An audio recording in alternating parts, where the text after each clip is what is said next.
بسم اللہ الرحمن الرحیم۔ السلام علیکم۔ ایک گاؤں میں ایک غریب نائی رہا کرتا تھا جو کہ ایک درخت کے نیچے کرسی لگا کر لوگوں کی حجامت کرتا۔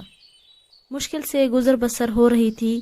اس کے پاس رہنے کو نہ تو گھر تھا اور نہ ہی بیوی بچے، صرف ایک چادر اور ایک تکیہ اس کی ملکیت تھی۔ جب رات ہوتی تو وہ ایک بند اسکول کے باہر چادر بچھاتا، تکیہ رکھتا اور سو جاتا۔ ایک دن صبح کے وقت گاؤں میں سیلاب آ گیا۔ اس کی آنکھ کھلی تو ہر طرف شور و غل تھا۔ وہ اٹھا اور اسکول کے ساتھ بنی ٹینکی پر چڑھ گیا، چادر بچھائی، دیوار کے ساتھ تکیہ لگایا اور لیٹ کر لوگوں کو دیکھنے لگا۔ لوگ اپنا سامان اور گھر کی قیمتی اشیاء لے کر بھاگ رہے تھے۔ کوئی نقدی لے کر بھاگ رہا ہے، کوئی زیور، کوئی بکریاں تو کوئی کچھ قیمتی اشیاء لے کر بھاگ رہا ہے۔ اسی دوران ایک شخص بھاگتا آ رہا تھا۔ اس نے سونے کے زیور، پیسے اور کپڑے اٹھا رکھے تھے۔ جب وہ شخص اس نائی کے پاس سے گزرا اور اسے سکون سے لیٹے ہوئے دیکھا تو غصے سے بولا، ہماری ہر چیز اجڑ گئی ہے اور تم یہاں سکون سے سو رہے ہو۔ یہ سن کر نائی بولا، میرے بھائی، آج ہی تو غربت کا اصل مزہ آیا ہے۔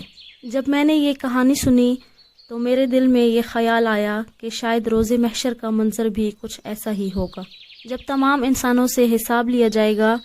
ایک طرف غریبوں کا حساب ہو رہا ہوگا، 2 وقت کی روٹی، کپڑا، حقوق اللہ اور حقوق العباد، اور دوسری طرف امیروں کا حساب ہو رہا ہوگا، پلازے، دکانیں، گاڑیاں، بنگلے، سونا اور زیورات، ملازم، پیسہ، حلال و حرام، عیش و آرام، زکوٰۃ، حقوق اللہ اور حقوق العباد۔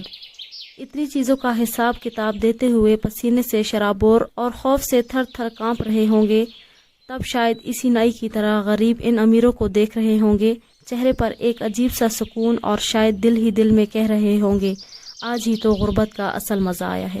اللہ تعالیٰ سے دعا ہے کہ ہمیں ہر نعمت کا شکر ادا کرنے کی اور اللہ کی رضا کے مطابق استعمال اور تقسیم کرنے کی توفیق عطا فرمائے، آمین۔